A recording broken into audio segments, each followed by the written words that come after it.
Hello. Sahib Bhagat ji. सत साहिब जी। मैं हापुड़ से सुरेंद्र दास बोल रहा हूँ जी। जी बोलिए। भगत जी, थोड़ी सी दिक्कत आ रही है, पता नहीं क्या हमसे कोई गलती हो गई या क्या बात है। बाकी ये नहीं समझ में आ रहा कि भक्ति में मन नहीं लग रहा बस। अच्छा। बस कुछ परिस्थितियां भी जिम्मेवार हैं, कुछ हम भी जिम्मेवार हैं। अब एक दिन एक किस नहीं आई, इंसाफ की पुकार था उसका, उसमें तो हमने देखा तो वो कह रहे हैं कि ना वही जो जिसके पास ना गेहूं है कुछ है वो ये करो। तो क्या कहें अब? एक मन कर रहा कि भी अन्न तो दुनिया देती आई है, अन्न दे देते हैं थोड़ा सा। एक मन कर रहा अभी नहीं।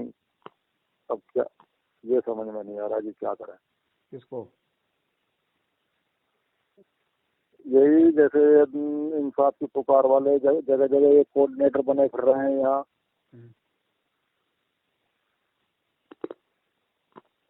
क्योंकि अपना तो हाथ नया स्थान में थोड़ी भक्तों कर रहे हैं, भक्तों की जो भी। किसको दे रहे हो ना?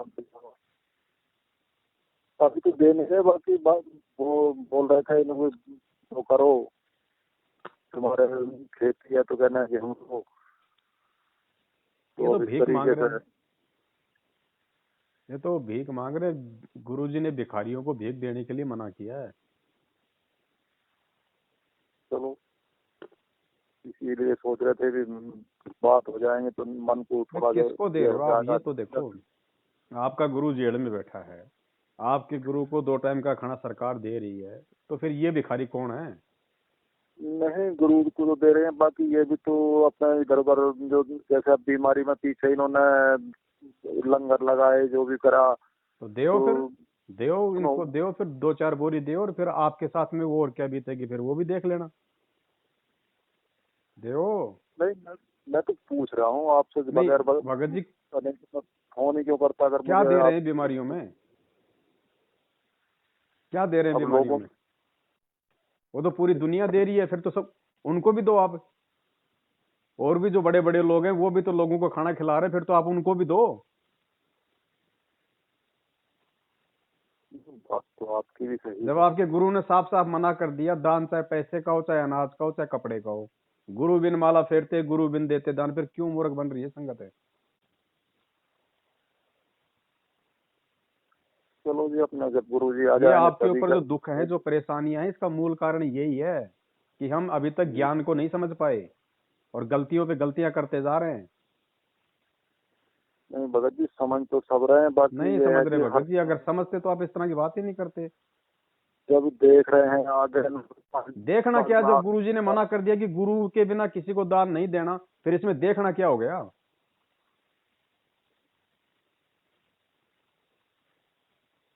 50-50 में चलोगे, 50-50 परमात्मा साथ देगा। जी, बात यही तो सबसे बड़ा आपकी भी। दुख का कारण है भाई। इनका तो मुंह देखना भी पाप है। आप तो इनको अनाज देने की बात करें, इनका तो मुंह देखना भी पाप है। जिनके कारण आपका गुरु जेल में बैठा है, जिन्होंने बरवाला कांड करवाया, भक्तों को पुलिस वालों से लड़वाया, ऐसे लोगों का तो मुंह देखना भी पाप है। अब हम तो लगभग साल भर हो गई कहीं गए नहीं, इसी वजह से कहीं किसी भी उस पर, या जैसे ही हमें हमारी आपसे बात हुई थी उसके बाद हम कहीं गए नहीं। इसीलिए नहीं गए ना, कोई थोड़ा मार्गदर्शन हो जाता। बीच में एक बार मैंने कोशिश करी, फोन मिला नहीं।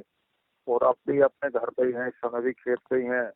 और एक दो हमारे रिश्तेदार जो थे जुड़े हुए थे, वो उन्होंने बताया नहीं, पहले ना तो हमने कभी पूछा। तो उनसे मुलाकात हो गई, जैसा अचानक में हो जाती है।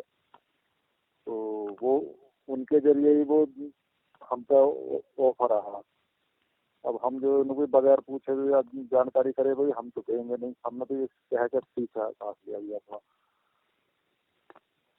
भैया ऐसा भगत जी, जो जैसा कर्म करेगा वैसा परिणाम पाएगा अपना। परमात्मा किसी के पीछे पीछे नहीं डोलेगा समझाते हुए। सत्संगों के माध्यम से अच्छे बुरे हर कर्म की जानकारी दे दी।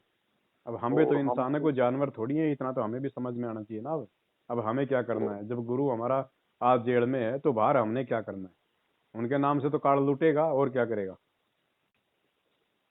अब हम तो बिल्कुल ही नए वालों में है। अब हमें तो साल भर ही हुई है, अब पता है देखो भगत जी, चाहे साल हो चाहे 2 साल हो, आपको किसने कहा था कि बिना ज्ञान समझ के आप नाम ले लो।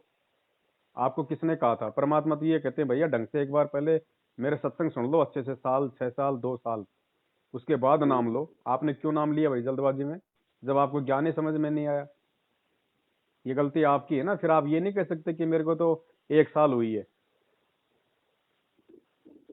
क्योंकि सत्संग, परमात्मा के सत्संग वैसे तो मिले नहीं, अब इसमें सुन रहे हैं। अब कई बार ऐसा होता है कि सुन तो वहाँ रहे, बैठ के चला रखा है वो, और ध्यान कहीं और ही घूम रहा। कई बार ये भी तो हो जाता है। वो कमी ये है ना, हम लोग भगत जी 2 नाव में सवारी करते हैं ना, फिर वो चीजें ऐसी समझ में आएंगी। अगर आपको अगर कमी आप 1 साल से कमी इनसे दूर हो, 1 साल से आप सत्सेवकों के संपर्क में हो, हमारे वीडियो भी आप देख रहे हो, फिर आपने क्या समझा फिर आपने 1 साल में। ये बस तो हम आएंगे, तो ये तो भिखारी हैं, ये तो आएंगे आपके घर पे। ये तो काल काल प्रेरणा से आएंगे, ये तो चाहते हैं कि ये हमें दान धर्म करें और ये उल्टे पाप के भागी बने। बस होगा जी, यही थोड़ी सी शंका सी थी, जिनको भी पूछ लेते हैं। मन में जो विचार उठ रहे थे वो हमने आपसे। तो थोड़ा सावधान रहो भगत जी। भाई अगर ठीक है कोई नया आदमी है, और वैसे अगर उसकी उम्र भी ज्यादा नहीं है वो तो मान सकते हैं। आप तो वैसे भी मतलब भाई काफी मतलब पहली उम्र बार दराज हो, काफी मतलब आपको तजुर्बा है, वैसे भी आपको बिना गुरुजी के सत्संग के भी आदमी को इतना तो ज्ञान हो जाना चाहिए। बस कई बार तो ऐसा ना, विचार तो एकदम उमड़ते हैं, इनका तो कोई वो ही नहीं होता। और फिर उसमें भी हमने तो बगैर सलाह करे तो उनको हम कहीं जाएंगे नहीं। तो अपने मन को इस तरीके से समझा के अपने चुप बैठ गए। जाना तो कहीं है ही नहीं, गुरुजी के आने के बाद भी कहीं नहीं जाना। सिर्फ 1 या 2 बार जब गुरुजी आए उसके बाद ही जी आपको गुरुजी बुलाएंगे, उसके बाद तो गुरुजी भी नहीं बुलाएंगे। अपने घर बैठ के जी। भक्ति करो, आपको गुरुजी ने सत्संग दे दिया, समाधान दे दिया, मंत्र दे दिए। आश्रम थोड़ी होंगे भगत जी।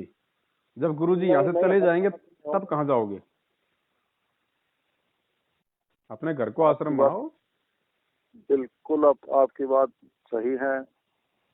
और जब मन में संशय हुआ तो उसके लिए किसी ना किसी से तो आदमी सलाह करेगा। और हाँ वो ठीक है। पूछने में कोई बुराई तो है ही नहीं। ना अगर ना, पूछने में बुराई, पूछने में कोई दिक्कत नहीं है, कोई बुराई नहीं है। क्योंकि देखो सबको एक सा ज्ञान तो हो नहीं सकता ना ऐसा। हम्म। और कितना भी पढ़ा हुआ एक बच्चा जो है, पढ़ा हुआ पहले ही पढ़ा हुआ, और एक जो बीए करा हुआ या इंटर किया हुआ, तो दोनों का दिमाग तो एक सा नहीं हो सकता ना। चलो आप भगत जी ध्यान रखो, जी इनका तो काम है, ये अपना काम करेंगे। जो परमात्मा के जी भगत है वो अपना काम करेंगे। गुरुजी जी सारा समाधान बता के जेल में गए, ऐसे नहीं गए। 27 जी। साल से पूरे सत्संग करके जेल में गए। अब भगत जी हमारी आप और हमारे सबके ज्ञान की परीक्षा है। अब हम जैसा करेंगे वैसा पाएंगे फिर। बस जो बता दो, जो अपने मन में संशय थी या विचार उमड़ रहे थे, वो आपसे हमने जो तुरंत देखो बता मैंने दी। मैंने बता क्या दिया, वो फाइनल नहीं है। मेरे बताने के बाद आप खुद भी इन बातों पे विचार करो कि भाई जो बातें इन्होंने बताई सही है या नहीं है। नहीं, उसके जो बाद हमारे आप उन मन में चीजों पे अमल करो। जब उसकी वो भाई एक बात समझ लगी। बताओ, आप अगर अपने गुरु के हाथों में दान आपने दे दिया, गुरु के जी हाथ में दान देने के बाद में आपको निश्चिंतता हो जानी चाहिए कि भाई मेरा दान का सदुपयोग होगा, क्योंकि मैंने सुपात्र को दान दिया है। आपको कोई जी मन में नहीं आता। और गुरु के अलावा अगर आप किसी को भी दान दोगे तो वो भगवान नहीं है, वो जीव है आपके जैसा। वो उस दान का जी। 100% दुरुपयोग करेगा ही करेगा। और जब दान का अब दुरुपयोग होगा तो भगत जी फिर उसका परिणाम भी तो देने वाले को भोगना पड़ेगा। अब आपको इसमें क्या एक, पता कि आप इनको जो भी दान धर्म दोगे, गेहूं आटा दोगे, वो सारा ये लोग मिलकर धर्म में लगाएंगे। हाँ नहीं, देखो हमें तो जानकारी नहीं है। बाकी इसी बात के पीछे एक मेरे बात याद और आ गई। अब से लगभग 1.5 महीना पहले हमारे वो रिश्तेदार थे, हम गए हुए थे, और उनके यहाँ जो है, जैसे ये मीटिंग करते हैं ना, हम्म इस तरीके से मीटिंग थी।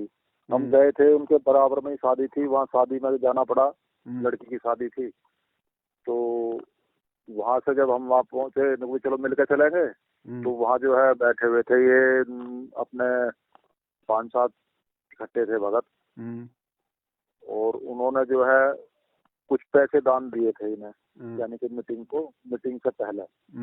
अब वो हम बैठ के सुनते रहे, हमारा क्या कोई मतलब तो था नहीं इसमें, क्योंकि हम तो अचानक पहुंचे हुए थे। तो उसमें जो है उन्होंने बोला भी मैंने इतने रुपए दिए थे जिनके यहाँ मीटिंग थी। तो वो बोलते हैं तो आपके तो दिए हुए बेकार गए कि आपने कह दी कि भी मैंने दिए। तो हमारा तो उस दिन दिमाग में और दूसरे तरीके से बात घुस गई, यानी कि उन्होंने दिया, चलो उसकी गलती है जिसने बताया, पर बगैर बताए भी दिया तो वो भी तो गलती है। दोनों की गलती है। हाँ जी। तो इस तरीके का व्यवहार देखा हमने, तो फिर उसके बाद फिर हम तो गए ही नहीं। उन्होंने बताया भी, फिर जैसे बोलते हैं अब जो रिश्तेदार है अपना, तो उसने बुलाया भी आ एक बार अपने गुरु के हाथों में दान देने के बाद में ये कहना कि मैंने इतना दान कर दिया, वो कहना गलत है। हाँ वही तो बात आ रही है, ये तो बगैर उसके दान दे रहे थे। ये तो भिखारी है, ये कोऑर्डिनेटर हैं, नामदान केंद्र वाले हैं, ये कौन सा काम धंधा करते हैं? ये आप संगत के दान पे तो खा रहे हैं भगत जी। जी जी। तो इनका तो काम है झूठ साच करके आप लोगों को बेला फुसला के लेना। कर्म फूटे तो आपके फूटे, इनके तो पहले से फूटे पड़े। हाँ जी। तो सावधान तो संगत ने रहना है ना भगत जी। अरे हमारा मैनेजमेंट हमारे परमात्मा का ज्ञान है। 650 साल पहले जब कबीर साहब जब शरीर छोड़ के गए थे, तो वो कौन सा मैनेजमेंट बना के गए थे, कौन से कोऑर्डिनेटर बना के गए थे जो आज तक उनका उनका उनका मार्ग चल रहा है? नहीं, उस समय तो कोई वो ही नहीं था ना, उस समय कोई ऐसी। तो जब 650 साल तक उस परमात्मा का ज्ञान और मार्ग चल सकता है, तो आज तो गुरुजी थोड़े समय के लिए जेल में हैं। क्या आप लोग इस ज्ञान को आधार नहीं बना सकते? नहीं, बनाना भी चाहिए और बनाएंगे भी, और बनाना ही पड़ेगा, और कोई चारा भी नहीं है। गुरुजी ने स्पष्ट सत्संग में बोल रखा कि बच्चों मेरे जाने के बाद आपको कहीं भ्रमने भटकने की जरूरत नहीं है। ये सीडी डीवीडी में आपको सत्संग डाल के दे दिए, मर्यादा बता दी, अपना मंत्र बता दिया, जैसा करोगे वैसा अपना पाओगे। कहीं किसी आश्रम में भ्रमणे भटकने की जरूरत नहीं, कहीं धक्के खाने की जरूरत नहीं, स्पष्ट बोल रखा है गुरुजी ने। ज्ञान तो इसलिए बताना जरूरी हो गया कि अज्ञान गणा हो गया, कोई तुम्हें विचलित ना कर दे, वह ये बात बिगाड़ ना दे काल का दूत आके। इसलिए नहीं तो फिर 2 अक्षर की बात है, ये ज्ञान है, ये नाम है, ये भक्ति करो, फिर बातें खत्म होगी। ये मर्यादा है। और जब ये एक रूटीन पड़ जाएगा, फिर सत्संग घर घर में सीडी हो जाएंगी, घर घर में सत्संग सुनियो। ये दास जब सतलोक चला जाएगा, ऐसी व्यवस्था बना के जाओगे कि तांडने की जरूरत ना पड़े तुम, और कई पीढ़ियों तक का मोक्ष होगा आपको। फिर कोई विचलित करने वाला नहीं रहेगा, ना काल का दूत घुसेगा जो तुम्हें बर्बाद कर दिया, तुम्हारे कोई अज्ञान पैदा कर दिया। ज्ञान नाम की चीज नहीं छोड़ेगी परमात्मा का, ऐसा ज्ञान है ये। तो आज हम क्यों धक्के खा रहे हैं? आज परमात्मा जेल में बैठ के हमारी वो रिहर्सल तो देख रहा है कि मेरे जाने के बाद ये मेरे पीछे से किस तरह से मतलब व्यवहार करेंगे, कितना सोच समझ के ये चलेंगे। तो आज जो गलतियां संगत में हो रही है उनको तो परमात्मा सुधार के निकल जाएगा, लेकिन उनके जाने के बाद जब गलतियां होंगी फिर क्या होगा? हाँ जी, ये असली बात तो ये है कि उनके बाद की जो होगी उसमें गलतियां होंगी, तो उसे कौन सुधारेगा? तो भगत जी हमेशा हम कबीर परमात्मा को दुखी करके भेजते हैं, कम से कम इस बार तो उनको मतलब खुशी खुशी हम लोग विदा करें। देखो क्या होता अपने, हमारा तो कोशिश करने का। आप सुधरो, दुनिया को मत देखो, आप सुधरो। आप सुधर गए तो ठीक है, बाकी भी इसी तरीके से अपने आप सुधरेंगे। जी जी भाई हम तो सुधरे पहले। जब हमसे कोई बात करेगा हम उसको सीधा जवाब देंगे 2 टूक में, भैया कुछ नहीं, ना किसी को लेना ना किसी को देना, जब तक गुरुजी नहीं आ जाते बस। जी जी। किसी को ये कहो मत नहीं भाई मेरे पास है नहीं, देऊंगा थोड़े दिन बाद में देऊंगा, ये नहीं, दोगलापन नहीं चलेगा इस भक्ति में।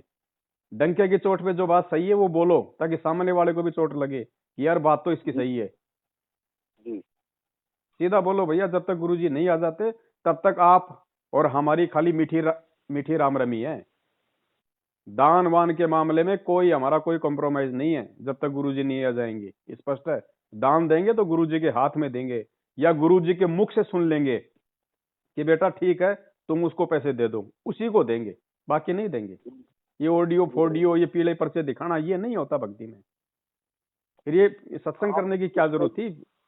फिर गुरु जी, उस मीटिंग में हाँ ये बात हो रहा है कि वो पीले पर्चे बहुत आ रहे थे। तो आएंगे तो काल तो लूटेगा ना, ठगेगा ना भगत जी। कभी पर्चे बता रहे थे उन्हें भाई ये करना है वो करना है, इस तरीके से उन्होंने तो काफी लंबे लंबे पर्चे बना रखे थे कि जैसे गुरुदेव जो उनसे बिल्कुल डायरेक्ट पहले बात हो गई हो, अभी बात हुई हो और वो हमें सुना रहे हो, इस तरीके से बात कर रहे थे वो तो वहाँ उस दिन मीटिंग में। गुरु जी के कोई आदेश नहीं भैया, गुरु जी के 2 ही आदेश है, अपना काम धंधा और अपनी भक्ति, बस। तीसरा आदेश अगर आपको कोई बताता है तो वो काल का एजेंट है। और अच्छा जी, कोई हमसे भी गलती हो गई हो तो माफी चाहेंगे। आपका इतना कीमती समय नष्ट करा। ऐसी कोई बात नहीं है भगत जी। बाकी भाई चाहे आज समझ के चल लो, चाहे 10 साल बाद समझ के चल लेना, नहीं चलना भगत जी, गुरु कई जी बार के सत्संगों को आधार बना के ही पड़ेगा। नहीं चल तो उसी तरीके से रहे, बाकी थोड़ी अगर कहीं जैसे मन में विचलित था, आपसे बात करने के बाद दृढ़ हो गया। उसके लिए भगत जी हमने तो हजारों वीडियो बना बना के डाल रखे हैं, हजारों की संख्या में। अब सबसे बड़ी समस्या तो यही है कि अपने पे फोन छोटा है।